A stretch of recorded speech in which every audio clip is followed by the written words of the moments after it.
Hello guys, welcome back the Siddhu show. ఏమంటే YouTube channel create చేస్తున్నారు, చేయండి, ఏం కాదు. యూట్యూబ్ నుంచి పైసలు ఎంత అంటే అంత సంపాదించవచ్చు మీ దగ్గర కంటెంట్ ఉంటే, ఓకేనా. నా దగ్గర కంటెంట్ ఉందో లేదో నాకు కూడా తెలియదు. ఇదే నా ఫస్ట్ వీడియో, ఎలా వస్తుందో నాకు కూడా తెలియదు.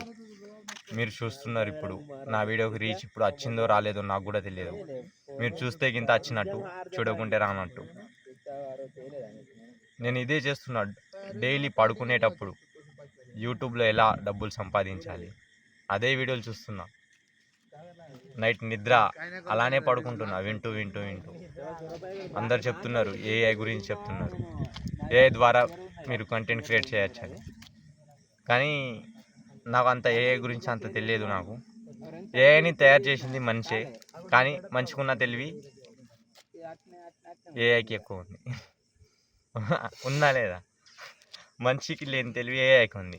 ఏఐని తయారు చేసింది మనిషే, అవునా కాదా? ఇది కామెడీగా అనుకుంటున్నారు, సీరియస్ మ్యాటర్ ఇది, ఓకేనా. మీరు వీడియో తీయండి. ఎట్లా అంటే ఒక 4-5 మినిట్స్ అయినా క్రియేట్ చేయండి, ఏదో ఒకటి. అంటే మీరు మాట్లాడండి, లేకుంటే ఇట్లా ఏ వీడియోస్ పెడితే ఏమంటే రీచ్ రాదు అంత ఎక్కువ. ఇప్పుడు నేను ఇట్లా మాట్లాడుకుంటూ చేస్తున్నా వీడియో, ఇది మీరు చూస్తే రీచ్ వచ్చినట్టు నాకు, ఓకేనా. ఇక ఇదే స్ట్రాటజీ ఫాలో అవుతున్నాను నేను.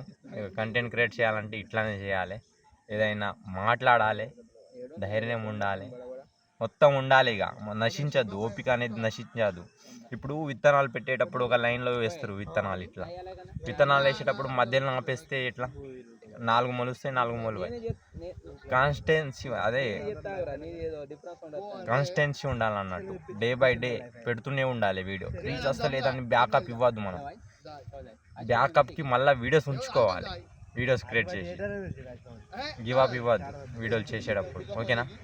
ఈ వీడియో కింద నచ్చితే ఇంత లైక్, షేర్, సబ్స్క్రైబ్ చేసుకోండి. ఇంకా ఇలాంటి మంచి మంచి మోటివేషన్స్ మీ మూట. Until then bye.